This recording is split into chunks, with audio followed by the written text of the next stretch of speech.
세계 태양광의 90%를 거머쥔 중국이 바로 그 태양광 때문에 무너지고 있습니다. 그것도 잉크 한 방울에 말이죠. 한 해에 80조 원을 날리고 직원 셋 중 한 명을 내보낸 거대 제국입니다. 도대체 세계를 다 가진 1등이 왜 스스로 무너진 걸까요? 그리고 그 빈틈을 한국이 용광로가 아니라 잉크로 파고들고 있습니다.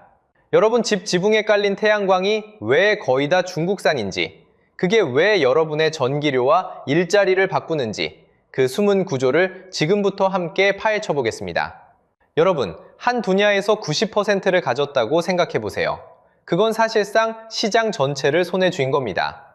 10명 중 9명이 내 손님인 거예요. 그런데 바로 그 90%를 가진 회사들이 지금 무너지고 있습니다. 도대체 어떻게 된 일일까요?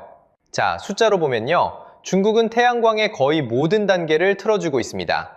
태양광 패널을 만드는 첫 재료, 폴리실리콘에서 중국 비중이 93%가 넘습니다. 그 다음 단계인 웨이퍼는 무려 97%에 가깝습니다. 셀은 92%, 완제품 모듈도 86%입니다. 국제에너지기구가 2024년에 내놓은 수치예요. 쉽게 말하면요. 세상에 깔린 태양광 패널 10장 중 9장은 중국 손을 거쳤다는 뜻입니다. 마라톤도 양궁도 수영도 거의 모든 종목의 금메달을 한 나라가 쓸어 담은 셈이죠. 이쯤 되면 떼돈을 벌어야 정상 아니겠습니까? 그런데 현실은 정반대였습니다. 2024년 한 해 전 세계 태양광 업계가 날린 돈이 약 80조 원입니다. 600억 달러쯤 되는 어마어마한 금액이에요. 80조 원이 얼마나 큰 돈이냐면 우리나라 1년 국방 예산보다도 더 큰 돈입니다. 돈만 사라진 게 아니었어요. 중국의 5대 태양광 기업이 1년 새 8만 7천 명을 내보냈습니다. 평균 31%, 직원 3명 중 1명이 짐을 싼 거예요. 한 동네에서 일하던 사람 셋 중 하나가 사라졌다고 생각하면 그 충격이 짐작이 가실 겁니다. 그뿐만이 아닙니다. 같은 기간 문을 닫거나 팔려나간 회사가 40곳을 넘었습니다. 한때 세계를 호령하던 기업들이 줄줄이 간판을 내린 거죠. 가격은 또 어땠을까요? 중국이 수출하는 패널 값은 단 2년 만에 거의 절반으로 주저앉았습니다. 10,000원짜리 물건이 2년 만에 5,000원이 됐다고 보시면 됩니다. 팔면 팔수록 손해를 보는 구조로 빨려 들어간 거예요. 자, 여기서 핵심은 이겁니다. 이건 1등이 경쟁에 밀려서 진 이야기가 아니에요. 세상을 다 가진 1등이 스스로 무너진 이야기입니다. 너무 완벽한 승리가 어느 순간 가장 무거운 짐으로 바뀐 거죠. 상식적으로는 말이 안 됩니다. 90%를 가졌는데 왜 돈을 잃고 사람을 내보내고 회사가 줄줄이 문을 닫을까요? 그냥 운이 나빴던 게 아닙니다. 무너질 수밖에 없는 이유가 안에 박혀 있었어요. 결국 이 자멸에는 3가지 구조가 숨어 있습니다. 그리고 그 첫 번째 구조는 멈추고 싶어도 멈출 수 없는 공장이었습니다. 자, 앞에서 우리는 이상한 광경을 봤습니다. 세계를 다 가진 1등이 도리어 빚더미에 깔린 거예요. 그 뒤에 3가지 구조가 숨어 있다고 말씀드렸죠? 지금부터 그 첫 번째 구조를 함께 열어보겠습니다. 여러분, 상식적으로 한번 생각해 보세요. 회사가 팔수록 손해를 봅니다. 그럼 어떻게 해야 할까요? 공장을 멈추고 생산을 줄여야 정상이잖아요. 그런데 중국 태양광 업계는 정반대로 갑니다. 적자가 깊어질수록 오히려 공장을 더 돌렸어요. 도대체 왜 이런 일이 벌어질까요? 여기엔 이유가 있습니다. 중국 정부조차 이 현상에 이름을 붙였어요. 바로 내권이라는 말입니다. 쉽게 말하면요, 다 같이 피 흘리며 제사를 깎아먹는 무한 경쟁입니다. 안으로 파고들며 서로를 갉아먹는 거예요. 한 동네에 똑같은 치킨집이 100개가 들어찼다고 생각해보세요. 아무도 못 버는데 아무도 문을 못 닫습니다. 그게 내권입니다. 그런데 진짜 핵심은 따로 있어요. 멈추지 못하게 떠받치는 2개의 돈줄입니다. 첫 번째 돈줄은 국유은행과 정책금융이에요. 적자가 나는 기업에도 대출을 계속 꽂아줍니다. 이걸 경제용어로는 좀비 기업이라고 부르죠. 죽어야 할 회사가 빚으로 연명하는 거예요. 쉽게 말하면 산소호흡기입니다. 환자는 이미 가망이 없는데 기계가 숨만 붙여놓는 거죠. 그러니 죽지도 못하고 살아나지도 못합니다. 두 번째 돈줄은 지방정부입니다. 지방정부는 공장을 멈추게 두지 않아요. 왜 그럴까요? 공장이 곧 일자리고 세수고 자기 실적이거든요. 공장 하나가 문을 닫으면 수천 명이 길거리로 나앉습니다. 지방관리 입장에선 그게 곧 자기 성적표예요. 그래서 손해를 보든 말든 일단 돌리게 만듭니다. 밑 빠진 독에 물을 계속 붓는 거죠. 여기서 더 기막힌 게 있습니다. 중앙정부와 지방정부가 서로 엇박자를 낸다는 거예요. 베이징 중앙에서는 그만 좀 줄이라고 감산을 지시합니다. 그런데 지방에서는 공장을 새로 더 짓고 있어요. 위에서는 브레이크를 밟으라는데 아래에서는 엑셀을 밟는 겁니다. 이러니 차가 멈출 리가 없죠. 이걸 경제학에서는 규모의 비경제라고 부릅니다. 보통은 많이 만들수록 원가가 싸지잖아요.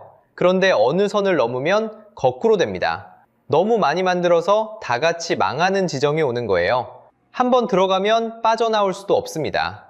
이미 부어놓은 투자가 발목을 잡으니까요. 그래서 울며 겨자 먹기로 계속 찍어냅니다. 그 결과가 숫자로 드러납니다. 2025년 기준 중국의 연간 생산 능력은 약 1200기가와트예요. 그런데 전 세계가 한 해에 깔 수 있는 양은 약 650기가와트입니다. 만들 수 있는 양이 팔릴 양의 거의 2배인 거죠. 쉽게 말하면 두 집이 먹을 밥을 한 집이 짓고 있는 셈입니다. 남는 밥은 결국 쉬어서 버려질 수밖에 없어요. 그러니까 이건 단순한 경영 실패가 아닙니다. 멈추고 싶어도 멈출 수 없게 만든 구조의 문제예요.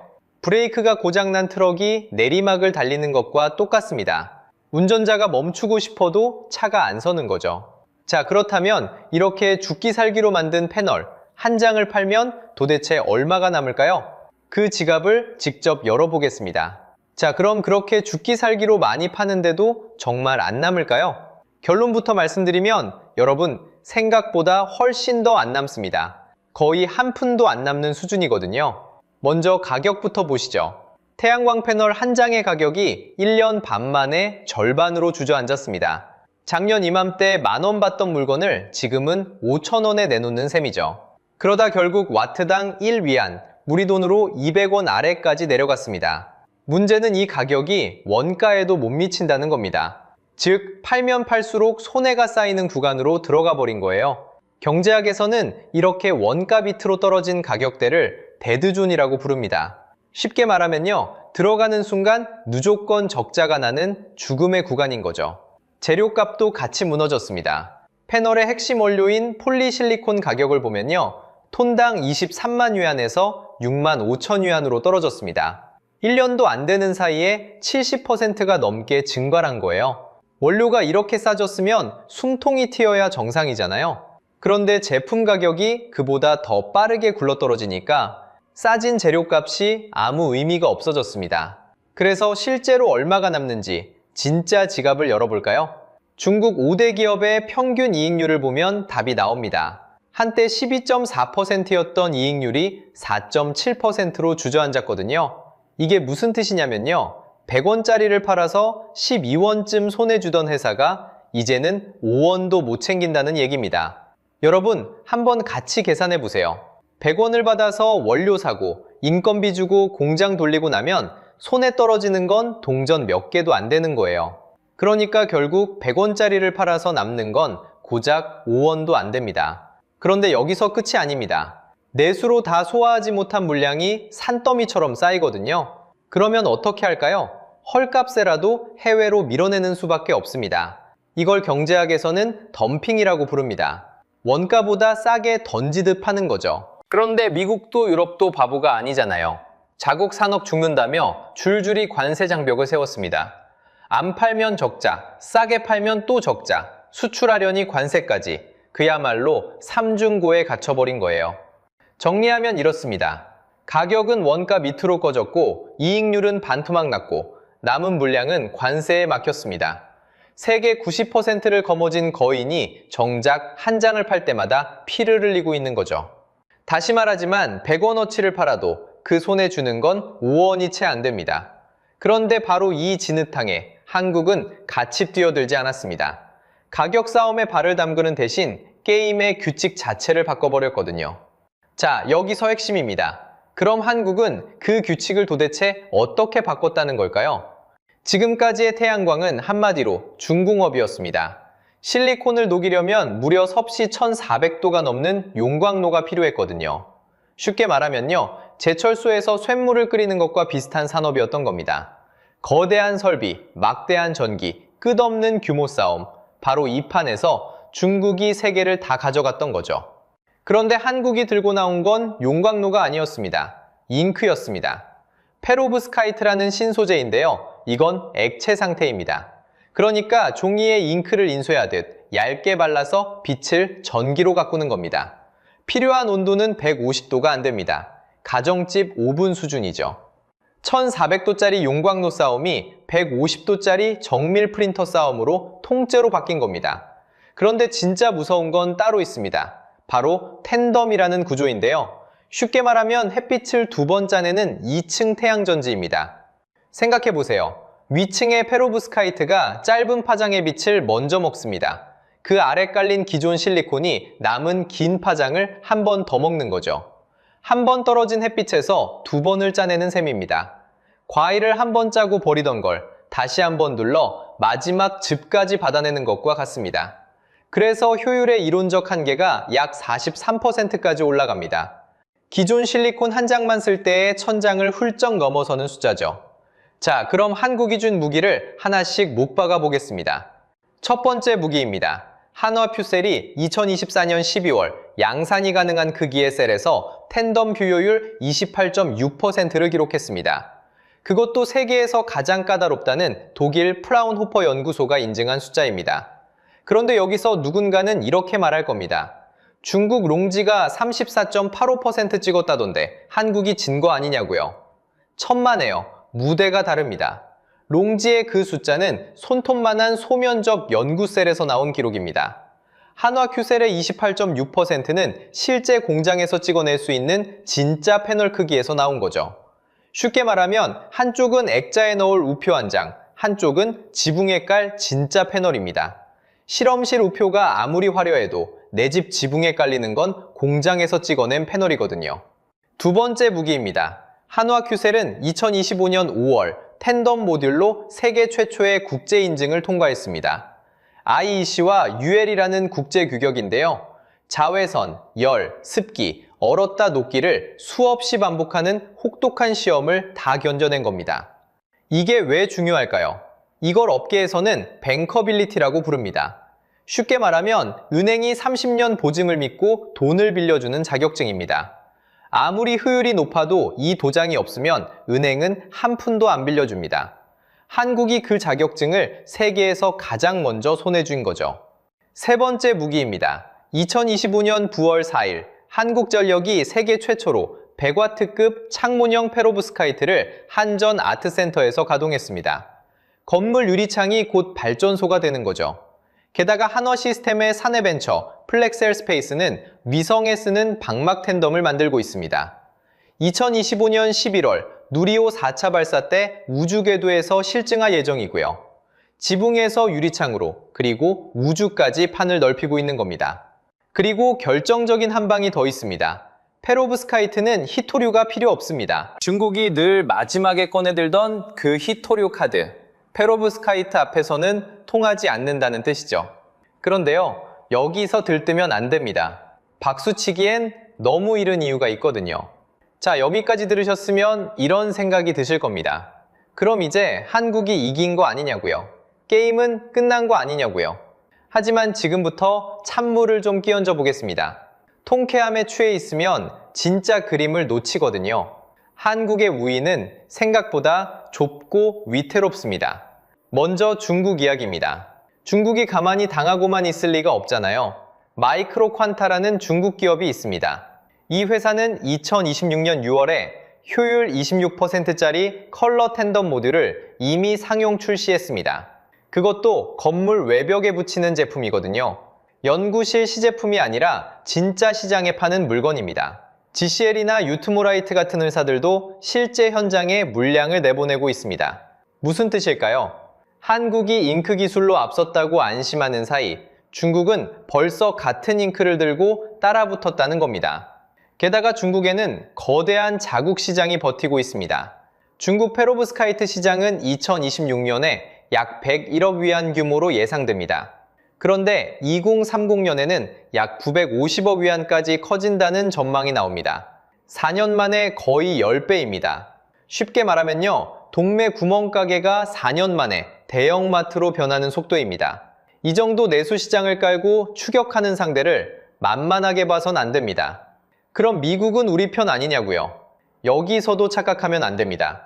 한때는 미국이 한국에 길을 열어주는 줄 알았습니다. 그런데 2025년 7월 미국은 정책을 확 틀었습니다. 태양광에 주던 세금 혜택을 예정보다 일찍 끊기로 한 겁니다. 미국이 우리에게 꽃길을 깔아준다는 건 옛날 얘기가 됐습니다. 다만 한 가지, 중국산을 배제하겠다는 기조만큼은 오히려 더 단단해졌습니다. 그러니 미국은 우리에게 호재이기도 하고 불확실성이기도 한 그런 양날의 칼인 셈이죠. 그리고 가장 아픈 곳, 우리 집입니다. 여러분 지붕에 깔린 태양광, 누가 만들었을까요?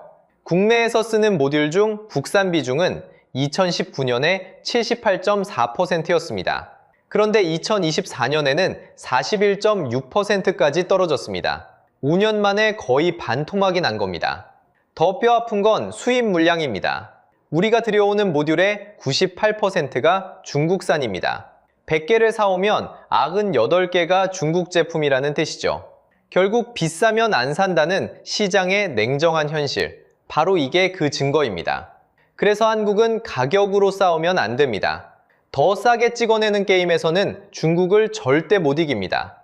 한국이 노릴 자리는 품질이고 믿을 수 있는 공급망이고 차세대 기술이라는 프리미엄 시장입니다. 우리가 앞선 건 딱 하나, 양산 크기 인증과 뱅커빌리티라는 좁은 한 칸뿐입니다. 100m를 앞선 게 아니라 딱 한 발짝 앞선 거예요. 이건 결국 시간 싸움입니다. 그럼 다 끝난 걸까요? 천만에요. 좁은 리드라도 앞선 건 분명한 사실입니다. 한 발짝이라도 먼저 결승선 테이프를 끊으면 그게 기준이 되거든요. 그렇다면 이 모든 이야기가 결국 여러분에게 무슨 의미일까요? 자, 그 의미는 결국 한 곳으로 모입니다. 진짜 분기점은 2030년입니다. 한화큐셀은 2027년 텐덤 양산을 목표로 잡았습니다. 정부도 손을 놓고 있지 않습니다. 336억 원을 들여서 2030년 세계 최초 상업화를 노리고 있거든요. 그때 셀 효율 35%를 찍겠다는 겁니다. 쉽게 말하면요, 앞으로 4년이 한국 태양광의 운명을 가르는 시간인 거예요. 그러니 여러분이 지켜봐야 할 관전 포인트는 세 가지입니다. 첫째, 양산 가능한 크기에서 인증과 뱅커빌리티를 계속 지켜내느냐입니다. 은행이 30년을 믿고 돈을 빌려주는 자격증, 그걸 놓치면 안 됩니다. 둘째, 우리 집 지붕과 건물 창에 깔릴 차세대 시장을 국내에서 먼저 키워내느냐입니다. 셋째, 중국과 가격으로 싸우지 않는 겁니다.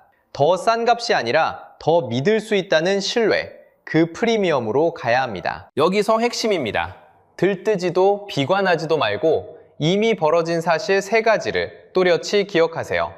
하나, 한화큐셀이 양산 크기 셀에서 효율 28.6%를 세계 최초로 인증받았습니다. 둘, 텐덤 모듈이 세계 최초로 IEC 국제 인증을 통과했습니다. 셋, 한국전력이 세계 최초 창호형 태양광을 가동했고 플렉스 에스페이스는 위성에 실어 우주에서 실증을 앞두고 있습니다. 이게 바람이 아니라 이미 일어난 일입니다. 그래서 결론은 하나로 모입니다. 이 싸움은 누가 더 싸게 찍어내느냐가 아닙니다. 누가 에너지를 만드는 능력 자체를 손에 쥐느냐, 바로 제조주권의 싸움입니다. 90%를 가진 쪽이 가격으로 무너지는 동안 한국은 능력으로 판을 다시 짜고 있는 거예요. 그래서 여러분께 묻고 싶습니다. 여러분 집과 건물 지붕의 태양광, 한국산이었으면 좋겠습니까? 생각을 댓글로 꼭 알려주세요. 그리고 사실 이 함정은 태양광만의 이야기가 아닙니다. 중국의 전기차와 배터리도 똑같은 과잉 생산의 늪에 빠져들고 있거든요. 그 이야기는 다음 영상에서 깊이 파헤쳐 보겠습니다. 오늘 영상이 유익하고 재밌으셨다면 구독과 좋아요 부탁드리겠습니다. 시청해주셔서 감사합니다. 사람이 오는 걸 그렇게 반기던 나라가 어느 날 스스로 빗장을 걸어 잠갔습니다. 그러자 학교부터 무너지기 시작했죠. 캐나다는 8년 만에 유학생을 4배로 늘렸습니다. 22만 명이던 유학생이 100만 명을 넘어섰죠. 그런데 작년 그 문을 한꺼번에 60%나 닫아버렸어요. 그 직후 무슨 일이 벌어졌을까요? 온타리오의 한 칼리지는 단 한 주 만에 교직원 400명을 내보내고 프로그램 82개를 통째로 없앴습니다. 사람을 좀 덜 받았을 뿐인데 왜 멀쩡하던 학교가 도산 직전까지 몰렸을까요? 여기서 핵심은 이겁니다. 이건 단순한 유학생 문제가 아니에요. 한 나라가 무엇에 경제를 걸었느냐의 문제이고 그 도미노의 끝이 바로 여러분이 사는 한국이라는 겁니다. 캐나다의 가계부채는 우리 생각보다 한국과 소름 끼치게 닮아 있거든요. 자, 그 회전문이 어떻게 돌기 시작했는지 지금부터 하나씩 파헤쳐 보겠습니다. 캐나다 온타리오에 코네스토가라는 칼리지가 있습니다. 우리로 치면 큼직한 전문대학쯤 됩니다. 한때는 유학생이 몰려들던 학교였습니다. 그런데 작년 10월 이 학교에서 단 한 주 만에 약 400명이 해고 통지를 받았습니다. 1명, 2명이 아니라 한 주에 400명입니다. 그 안에는 풀타임 교수가 181명, 직원이 197명 들어 있었습니다. 가르치던 사람과 학교를 돌보던 사람이 동시에 짐을 쌌습니다. 그것도 한 해를 마무리하는 10월, 크리스마스를 코앞에 둔 시점이었습니다. 한 해 동안 학생을 가르치던 교수가 송년 인사 대신 해고 통지서를 받아든 겁니다. 여기서 끝이 아닙니다. 운영하던 프로그램 82개가 한꺼번에 폐지됐습니다. 멀쩡히 굴러가던 학과 수십 개가 사라졌다는 뜻입니다. 시내 한복판에 있던 다운타운 캠퍼스는 아예 임대 계약을 접었습니다. 건물 하나를 통째로 비운 겁니다. 여러분, 회사가 한 주 만에 직원 400명을 내보낸다면 무슨 생각이 드시나요? 보통은 이렇게 말합니다. 저 회사 망하기 직전이구나. 그런데 이건 회사가 아니라 학교에서 벌어진 일입니다. 도대체 왜 이런 일이 생긴 걸까요? 답의 첫 단서는 학생 숫자에 있습니다. 코네스토가의 국제학생 등록은 2023년 가을과 비교해 약 80에서 85%가 무너졌습니다. 쉽게 말하면 5명 중 4명이 사라진 겁니다. 학교 측은 이번 겨울학기 등록을 약 4만 3천 명에서 1만 5천 명 수준으로 봅니다. 학생 수가 3분의 1토막 났습니다. 강의실이 텅 비면 학교도 버틸 재간이 없습니다. 문제는 이게 한 학교만의 사고가 아니라는 겁니다. 온타리오 한 곳에 공립 칼리지가 24개 있는데 이 학교들을 다 합치면 해고된 사람이 1만 명을 넘어섰습니다. 폐쇄된 프로그램은 600개가 넘습니다. 광역시 하나의 종사자가 통째로 직장을 잃은 셈입니다. 이건 캐나다 전체라기보다 온타리오주에 집중된 흐름입니다. 이 수치들은 현지 공영방송 CBC와 칼리지 사용자 단체인 칼리지 고용주 협의회가 확인해준 숫자입니다. 자, 여기서 이상한 점이 하나 있습니다. 학교들이 망한 이유로 입을 모아 가리킨 건 단 하나. 연방정부가 유학생을 덜 받기로 한 결정이었습니다. 그런데 상식적으로 생각해 보세요. 학생을 좀 덜 받았을 뿐인데 어떻게 멀쩡하던 학교가 통째로 도산 직전까지 가는 걸까요? 정원을 줄였다고 학교 건물이 무너지진 않잖아요. 보통 학교라고 하면 정부 지원이나 내국인 등록금으로 굴러간다고 생각하시죠? 그런데 이 학교들은 달랐습니다. 여기에는 우리가 아직 모르는 이야기가 숨어 있습니다.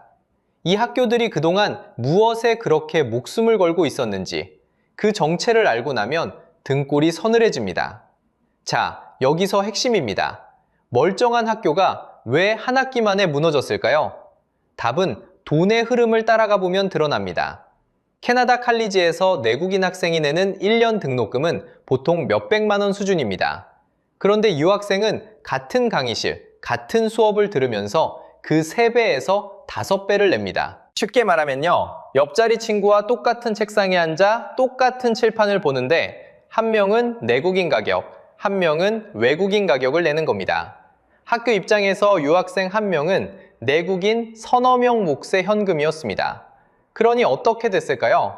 학교들은 내국인 정원은 그대로 두고 유학생만 미친 듯이 늘렸습니다.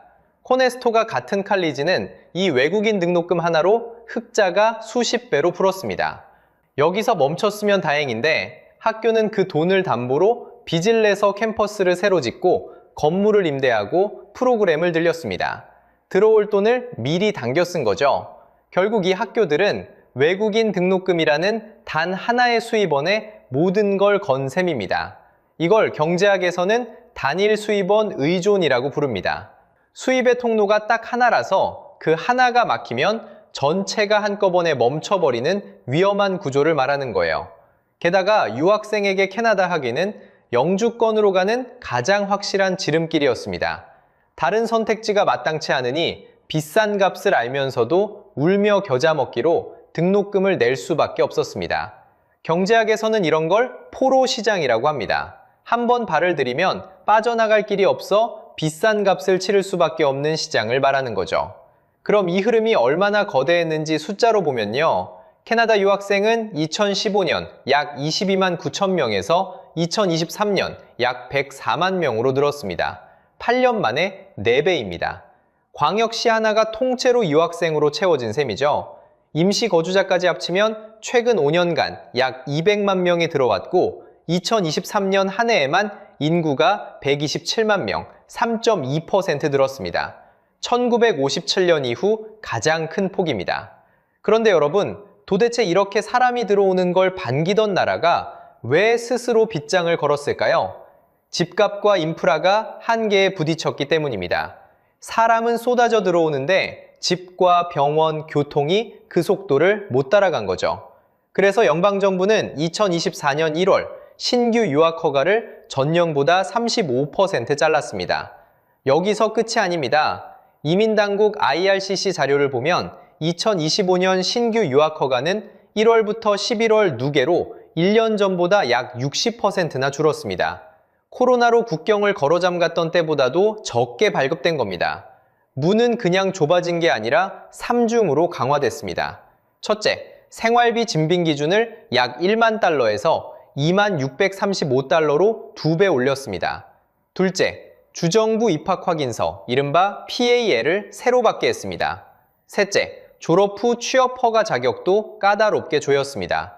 진입장벽을 한꺼번에 3겹으로 쌓은 셈이죠. 이렇게 돈줄이 마르자 그 돈에 모든 걸 걸었던 학교부터 무너진 겁니다.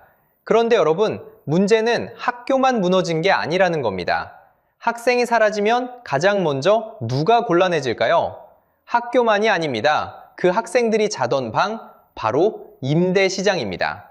캐나다 전국 임대 공실률은 2023년에 1.5%였습니다. 1988년 이래 가장 낮은 숫자였어요.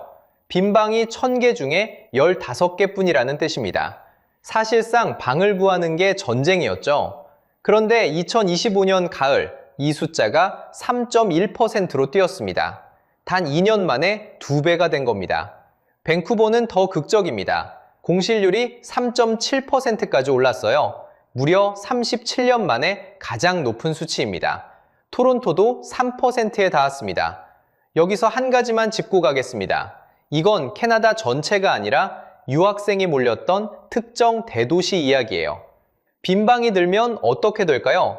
집주인이 세입자를 골라봤던 시대가 끝납니다. 사상 최대 규모의 새 아파트가 완공되는데 들어올 사람은 줄었습니다. 그러자 토론토 원베드 월세가 하락으로 돌아섰어요. 지금 약 2,300달러에서 2,630달러, 우리 돈으로 240만 원에서 270만 원 선입니다. 월급쟁이 한 사람 실수령액이 통째로 방값으로 나가는 셈이죠. 집값이 이렇게 치솟자 정부는 아예 외국인이 집을 사지 못하게 빗장을 걸었습니다. 그 금지 조치를 2027년까지 연장했고요. 사람이 너무 몰려 집값이 감당이 안 되니 들어오는 문도 사는 문도 동시에 닫은 겁니다. 여러분, 그런데 이 숫자 뒤에는 사람이 있습니다. 영주권을 주겠다는 약속을 믿고 빚을 내서 비행기를 탄 청년들이요. 정형적인 사례를 하나 그려볼까요? 인도에서 온 23살 청년의 가족은 논밭을 담보로 학비를 마련했습니다. 그런데 입국 문턱이 3겹으로 높아졌어요. 생활비 증빙은 2배로 뛰고 입학 확인서가 새로 생기고 졸업 후 취업 자격까지 까다로워졌습니다. 들어오기도 남기도 돌아가기도 어려운 상태로 발이 묶인 겁니다. 빈 방은 늘었는데 정작 그 방을 채우려던 사람은 빚만 안고 갇혔습니다. 자, 여기 아까 함정이 있어요. 월세가 내렸으니 다행 아니냐 싶으시죠? 상식적으로 생각하면 그게 끝이어야 합니다. 그런데 시장은 그렇게 착하지 않아요. 수요가 갑자기 꺼지면 건설사는 삽을 놓습니다. 지금 새 아파트 착공이 위축되고 있어요. 그러면 2027년, 2028년쯤 다시 공급이 말라붙습니다. 사람이 돌아오는데 지을 집은 없는 거예요. 그때 임대료는 다시 튀어오를 위험이 큽니다. 내려갔다가 더 세게 올라오는 회전문 같은 구조인 셈이죠. 이 그림이 낯설지 않으실 겁니다. 한국지방대학가를 떠올려 보세요. 학생이 줄어든 동네의 원룸촌은 이미 불 꺼진 방이 늘고 있습니다. 외국인 유학생으로 빈자리를 메우려는 지방대도 적지 않죠. 사람이 빠지면 방이 비고 방이 비면 동네가 식는 이 순서는 바다 건너 일만은 아닙니다. 자, 여기서 핵심입니다. 유학생을 막은 게 진짜 원인이었을까요? 아닙니다. 그건 표면일 뿐이에요. 캐나다가 왜 그렇게 사람을 들이는데 목을 맸는지 그 속을 들여다보면 다른 그림이 보입니다. 진짜 엔진은 오래전부터 멈춰 있었거든요. 숫자로 보면요, 1981년만 해도 캐나다의 1인당 소득은 미국의 94% 수준이었습니다. 거의 어깨를 나란히 했던 거죠. 그런데 2023년에는 78%까지 내려앉았습니다. 시장 환율 기준으로요. 미국과 같은 출발선에 섰던 나라가 한 세대 만에 한참 뒤로 밀린 겁니다.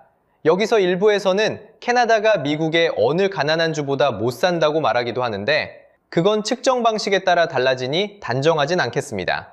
분명한 건 격차가 벌어졌다는 사실이에요. 왜 이렇게 됐을까요? 답은 생산성에 있습니다.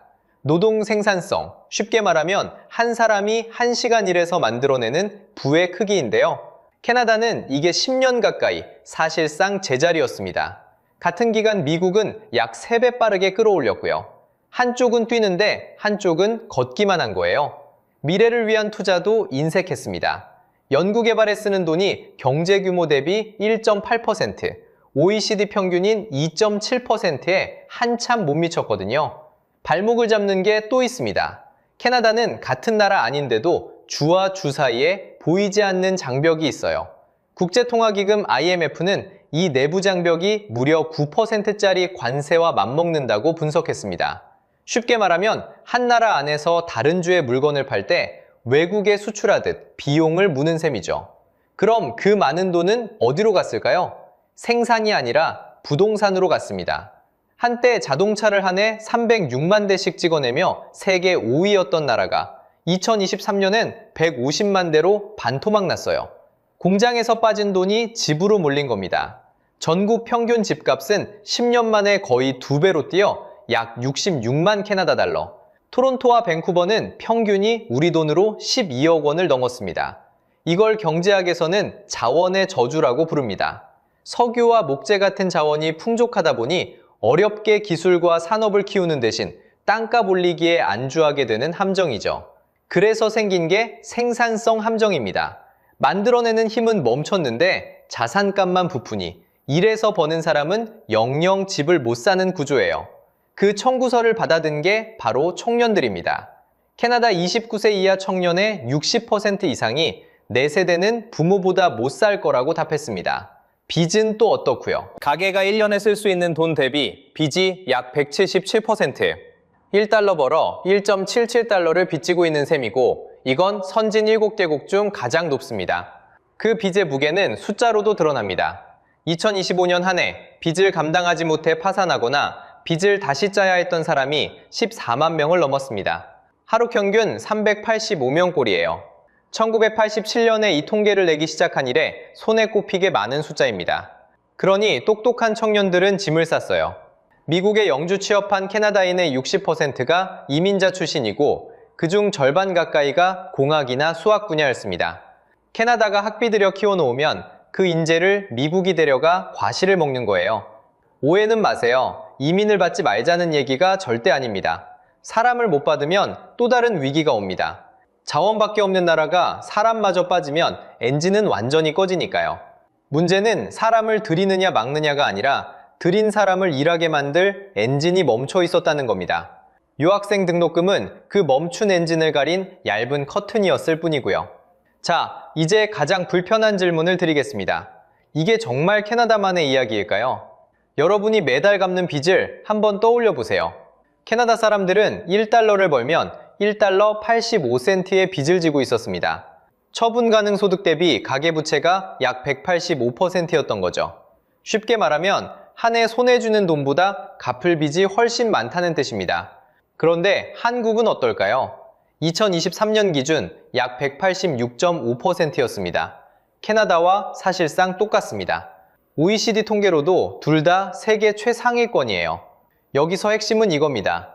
우리는 캐나다의 몰락을 남의 집 불구경하듯 봤지만 부채라는 체온계 위에서 우리는 같은 자리에 서 있었던 겁니다. 토론토 평균 집값이 약 12억 원이라고 했죠? 상식적으로 생각하면 한국과는 먼 이야기 같습니다. 그런데 2025년 11월 서울 아파트 중위매매가가 약 10억 9천만 원입니다. 통계청과 한국은행이 보여주는 숫자는 거짓말을 하지 않습니다. 부채도 집값도 우리는 이미 캐나다 옆에 나란히 서 있었던 거예요. 그러면 캐나다가 보여준 회전문은 우리에게 어떻게 대입될까요? 캐나다는 지방 칼리지가 외국인 등록금에 목숨을 걸었다가 한 학기 만에 무너졌습니다. 한국의 지방대를 떠올려 보세요. 학령 인구가 빠르게 줄면서 적지 않은 지방대가 외국인 유학생으로 빈자리를 메우고 있습니다. 학생이 끊기면 학교가 흔들리고 학교가 흔들리면 대학가 원룸과 상권이 함께 식습니다. 캐나다가 겪은 그 도미노가 우리 지방에서도 충분히 돌 수 있는 구조라는 겁니다. 게다가 한국은 자원도 없습니다. 캐나다는 그나마 석유와 광물이라도 깔고 있었어요. 우리는 사람과 기술 말고는 기댈 곳이 없는 나라입니다. 그래서 더 위험할 수도 있는 거죠. 물론 아직은 한국이 조금 낫습니다. 소득 상위 20%와 하위 20%의 격차를 보여주는 5분위 배율이 2024년 5.78배였습니다. 캐나다보다는 양호하죠? 그런데 전년이 5.72배였습니다. 숫자가 벌어지고 있다는 게 문제입니다. 그러면 앞으로는 어떻게 될까요? 부채와 집값을 그대로 둔 채 인구만 줄면 캐나다가 걸은 길을 우리가 더 빠르게 밟을 수 있습니다. 빚으로 떠받친 자산은 인구가 받쳐줄 때만 버티거든요. 막을 길이 없는 건 아닙니다. 첫째, 돈이 부동산이 아니라 산업으로 흐르게 길을 터야 합니다. 둘째, 같은 시간에 더 많이 만들어내는 생산성을 끌어올려야 합니다. 셋째, 사람을 받되 인프라가 강당할 속도로 균형 있게 받아야 합니다. 너무 빨라도 갑자기 끊어도 회전문은 다시 돕니다. 자, 여기서 여러분께 묻고 싶습니다. 여러분 동네의 대학가는, 상권은 지금 어떤 모습인가요? 활기가 도나요? 아니면 불이 하나둘 꺼지고 있나요? 댓글로 여러분 동네의 풍경을 들려주세요. 다음 영상에서는 캐나다 다음 도미노로 지목되는 나라, 가계부채와 집값에서 비슷한 길을 걷는 호주를 파헤쳐 보겠습니다. 오늘 영상이 유익하고 재밌으셨다면 구독과 좋아요 부탁드리겠습니다. 영상 제작에 큰 힘이 됩니다. 다음 영상에서 뵙겠습니다.